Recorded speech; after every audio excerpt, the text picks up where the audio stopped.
যারা আমার ভাইজানেরা দল সংগঠন করেন তাদের নিয়মটা ভালোই আছে, সেটা হলে এই যা ইনকাম করো তার থেকে একটা দান দিতে হবে, হিসাব ঠিক আছে। তার এক শ্রেণীর মানুষ হচ্ছে সব নাসাফি ইবাদাতিল্লাহ। আর প্রথমেই যারা আছেন তারা এমপি মন্ত্রীরা আছেন, আজকে এমপি সাহেব, প্রথমে আল্লাহ রসুল বলছেন ইমামুন আদেল, ন্যায়পরায়ণ নেতা।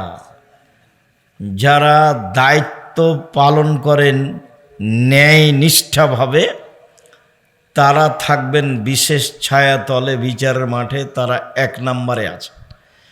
তাহলে এইটা যত কঠিন, যদি দুর্বল পয়েন্টে যায় তাহলে সেটা খারাপ হবে তত কঠিন। মানে জাহান্নাম উদ্বোধন হবে মাওলানা সাহেব দিয়ে, জাহান্নাম উদ্বোধন হবে মাওলানা সাহেব দিয়ে, তাহলে বিচারের মাঠে মাওলানা সাহেবের ফলাফল ভালো থাকবে। এইটা কঠিন যেমন, ওইদিক ভালো থাকবে তেমন। তো ন্যায়পরায়ণ নেতা সামাজিকভাবে এটা খুব কঠিন।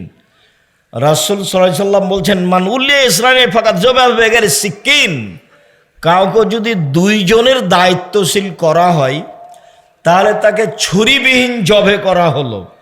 এই বাক্যের সারমর্ম কি? আল্লাহ রসুল বললেন কাউকে যদি 2 জনের দায়িত্বশীল করা হয় তাহলে তাকে ছুরিবিহীন জবে করা হলো। তার মানে দায়িত্ব পরিচালনা করা খুব কঠিন। খুব যদি শক্ত সুষ্ঠুভাবে পরিচালনা করতে চায় তাহলে ইহকাল টিকবে না, মানুষ মানতে চাইবে না। উমারকেও মানেনি, জবাই করে দিয়েছে। অর্ধ পৃথিবীর খলিফা, কুশাগর, বুদ্ধিজীবী, রাজনীতিবিদ উমর, রাস্তায় হাঁটলে শয়তান রাস্তা ছেড়ে দিত। আল্লাহ রসুল বলছেন উমার, ওই যে শয়তান দেখে তোমাকে পালাচ্ছে, যে শয়তান পালাচ্ছে তোমাকে দেখে। এর নাম উমার। নামটা মানুষ নিলে অন্তরটা কেঁপে উঠত, তার নাম উমার। অর্ধেক পৃথিবীর খলিফা ছিলেন উমার রাদিয়াল্লাহু তাআলা। এরপরও সমাজের এক শ্রেণীর মানুষ তাকে মেনে নিতে পারেনি। তো দায়িত্ব খুব কঠিন, ঠিকভাবে করলে ইহকাল টিকবে না, আর বেঠিকভাবে করলে পরকাল টিকবে না। তাহলে দুটাই কঠিন হলো। এই জন্য আল্লাহ রসুল বলেছেন যাকে 2 জনের দায়িত্বশীল করা হলো তাকে ছুরিবিহীন জবে করা হলো। তার সারমর্ম হলো এই। তো বিচার মাঠে 7 শ্রেণীর মানুষ বিশেষ ছায়াতলে থাকবে।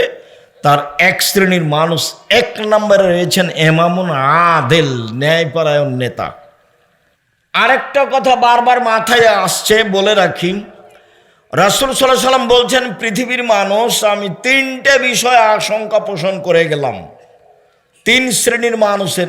1, আইম্মাতুম মুজিল্লিন, ভ্রান্ত হুজুর। হুজুর হবে ভ্রান্ত, এটা আমার আশঙ্কা, আমি এটা করে গেলাম।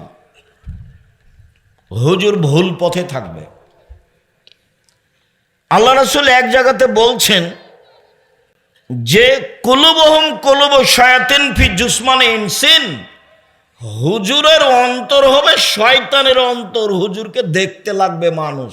বুখারী মুসলিম। নেন দেখি কত কঠিন কথা। হুজুরের অন্তর হবে শয়তানের অন্তর, হুজুরকে দেখতে লাগবে মানুষ। এখানে লম্বা কথা, এদিকে আর আমি আগাচ্ছি না। সম্মানিত দ্বীনী ভাই বোন, আবু হুরায়রা রাদিয়াল্লাহু তাআলা আনহু বলেন রাসূল সাল্লাল্লাহু আলাইহি সাল্লাম বলেছেন সাবআতুন ইযিল্লুহুমুল্লাহু তাআলা ফি দিল্লিহি ইয়াওমা লা দিল্লা ইল্লা দিল্লুহু। 7 শ্রেণীর মানুষ বিচারের মাঠে বিশেষ ছায়াতলে থাকবে, যেদিন আল্লাহর ছায়া ছাড়া আর কোনো ছায়া থাকবে না। কবর যত কঠিন, কিয়ামতের মাঠ তার চেয়ে অনেক বেশি কঠিন। কিয়ামতের মাঠ যত কঠিন, জাহান্নাম তার চেয়ে অনেক অনেক অনেক বেশি কঠিন। কবর বলতে বাড়ির পিছন দিকে বা কবরস্থানে গর্ত করে যে মাটিতে পুঁতে দেওয়া হয়, এর নাম কবর নয়। কবর বলতে মরার পর থেকে নিয়ে বিচারের দিন পর্যন্ত একটা লম্বা সময়ের নাম কবর। যদি বাড়ির পিছনের কবরই কবর হয়, তাহলে যাকে বাঘে খেয়েছে তার কবর কোথায়? কবরস্থানের কবরই যদি কবর হয়, তাহলে যে আগুনে জ্বলে ছাই হয়ে গেল তার কবর কোথায়? এটা হলো মানুষ মারা গেলে মাটির নিচে রেখে দিতে হবে, তার একটা আল্লাহর পক্ষ থেকে মুহাম্মদ সাল্লাল্লাহু আলাইহি সাল্লামের মাধ্যমে পদ্ধতি।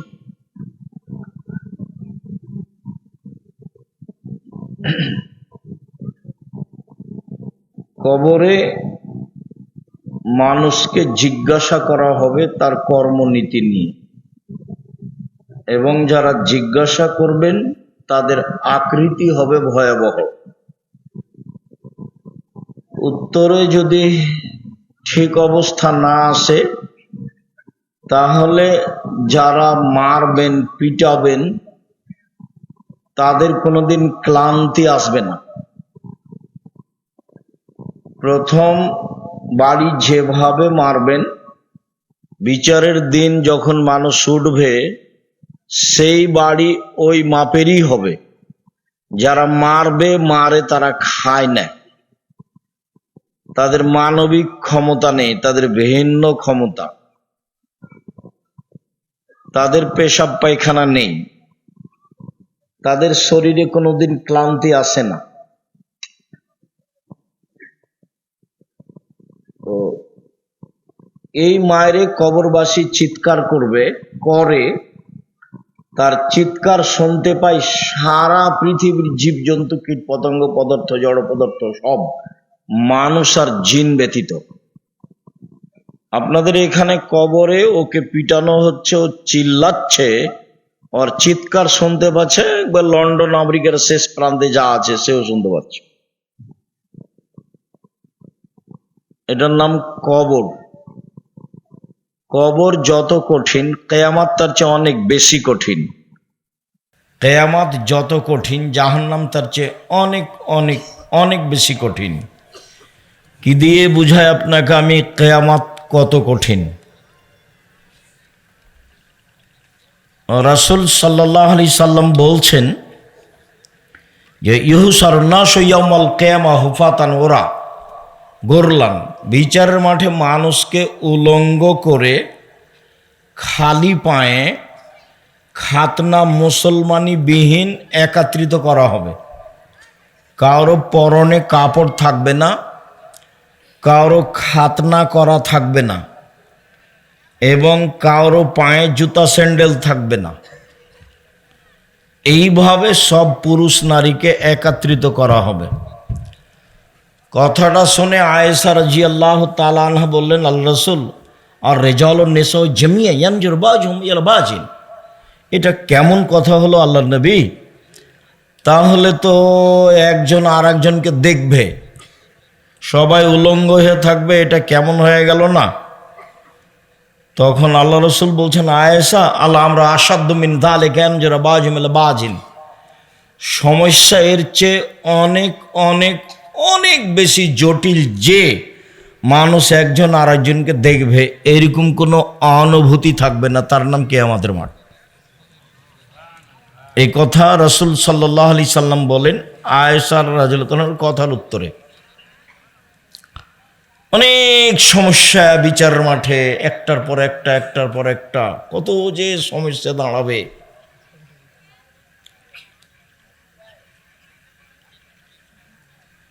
রাসূল সাল্লাল্লাহু আলাইহি সাল্লাম বিচারের মাঠের কথা বলেন যে আমরা শুনেছি সূর্য অর্ধ হাত উপরে হবে, এরকম কোনো কথা আমরা জানি না, কোরআন হাদিসে নেই।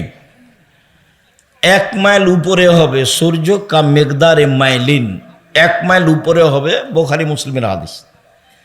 তাতে মানুষ থাকবে ঘামের মধ্যে, কারো ঘাম হবে পায়ের টাকনু পর্যন্ত, কারো ঘাম হবে হাঁটু পর্যন্ত, কারো ঘাম হবে কোমর পর্যন্ত, আর কারো নাক পর্যন্ত। কেউ ঘামে সাঁতার কাটবে।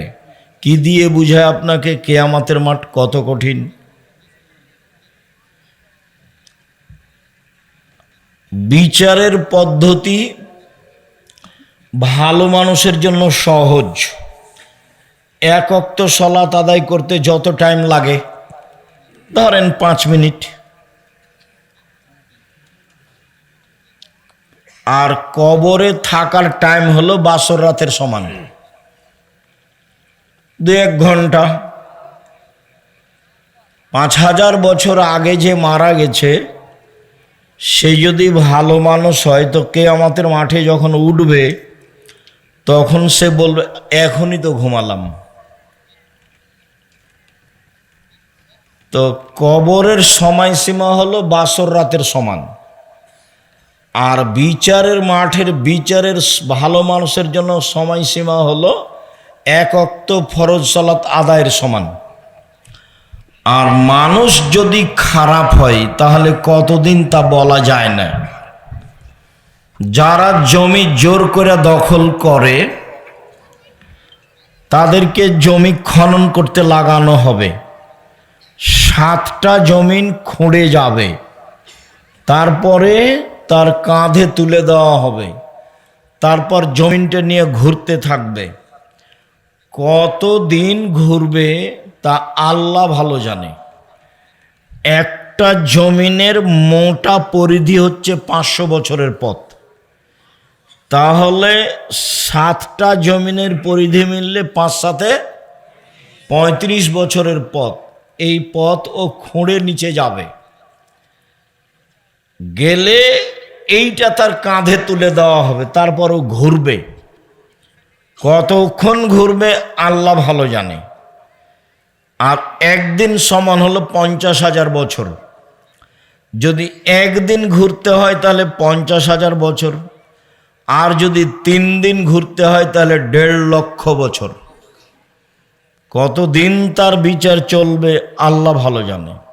তবে আল্লাহ রাসূল বলেছেন যে জালেমদের বিচার পরে হবে।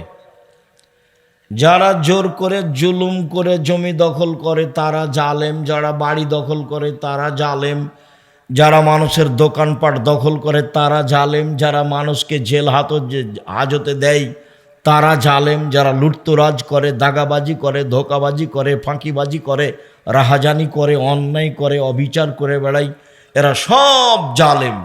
যারা জাকাত দেয় না এরাও জালেম, এদেরও বিচার দেরি হবে। হাত্তা ইউজাবাইনান নাস, মানুষের মাঝে বিচার শেষ হওয়া পর্যন্ত এদের আটকানো হবে।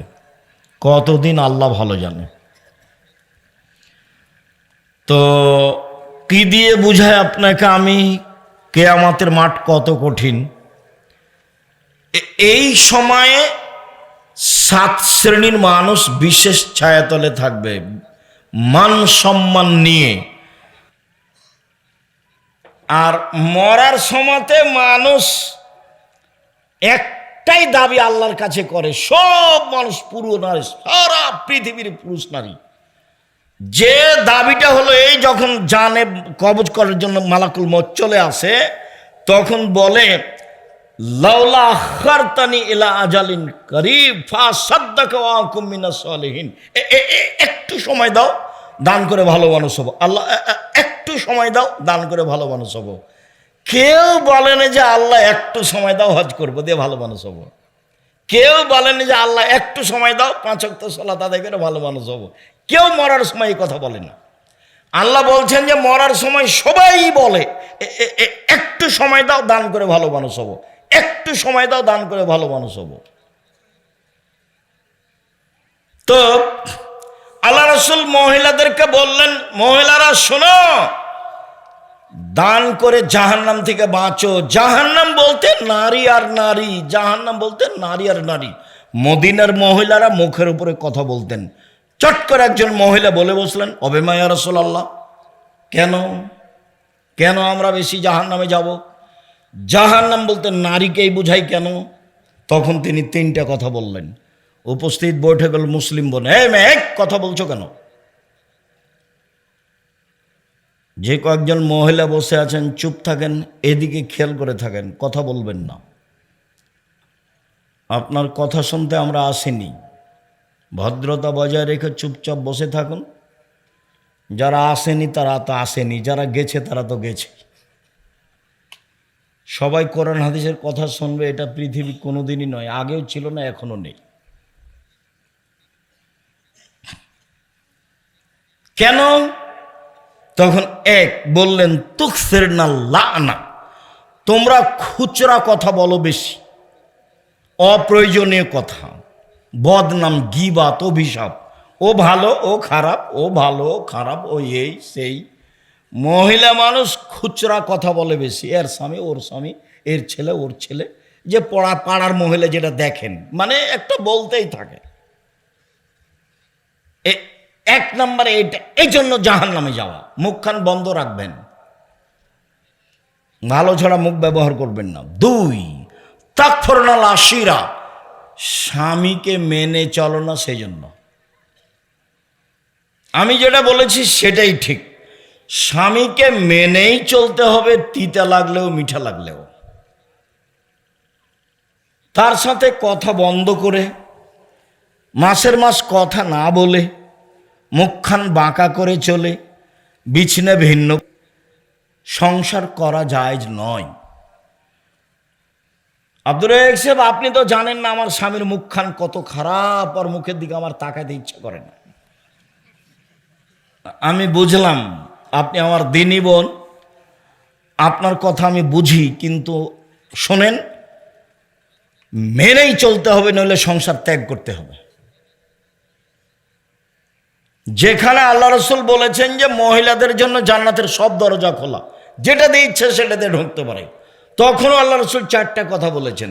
এক, 5 ওয়াক্ত সালাত। 2, রমজান মাসের সিয়াম রোজা। 3, স্বামীকে মেনে চলা। 4, জেনায় লিপ্ত না হলে হলো, স্বামীকে মেনে চলা। এটাই পথ, স্বামীকে মেনেই চলতে হবে, আমাদের কিছু করার নেই। মুহাম্মদ সাল্লাল্লাহু আলাইহি ওয়াসাল্লাম এভাবেই বলেছে, তিতা লাগলেও মিঠা লাগলেও মেনেই চলতে হবে। যদি দেখা যায় যে মানা যাবে না, তাহলে খোলা তালাক নিতে হবে। চেয়ারম্যান মেম্বারের কাছে গিয়ে খোলা তালাক করে নিতে হবে, কাজীর কাছে গিয়ে করে নিতে হবে। 30 দিন পরে বিবাহ বসবেন অন্য জায়গায়, কোনো সমস্যা নেই। কিন্তু থাকলে মেনেই চলতে হবে। কেন বেশি জাহান্নামে? 2 নম্বর কারণ, স্বামীর অকৃতজ্ঞতারা। 3, মারাইতু মিন নাকিসাত আকলিন ওয়া দীনিন আযহাবা লিরাব্বির রাজুলিল হাজিম মিন ইহদাকুন্না। তোমরা এমন নারী, তোমরা এমন জাতি, তোমরা এমন নারী যে বুদ্ধিমানের বুদ্ধিকে নষ্ট করতে পারো। তোমরা এমন জাতি, তোমরা এমন নারী যে বুদ্ধিমানের বুদ্ধিকে নষ্ট করতে পারো। একবার হাসি দিয়ে কথা বললে অর্ধেক ঈমান শেষ।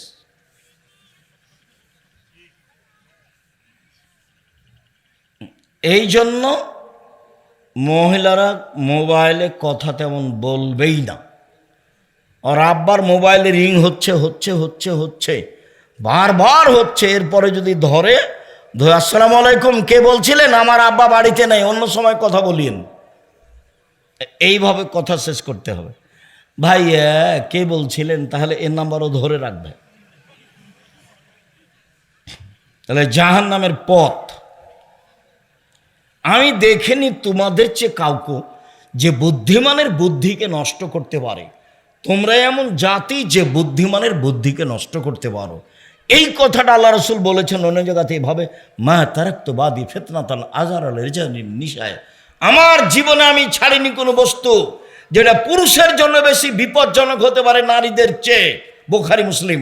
আমার জীবনে আমি ছাড়িনি কোনো বস্তু যেটা পুরুষের জন্য বেশি বিপজ্জনক হতে পারে নারীদের চেয়ে। এই ছেলে, সাবধান থাকো, তোমার মোবাইলে জিন্দিগিতে যেন কোনো মেয়ের সাথে কথা না হয়।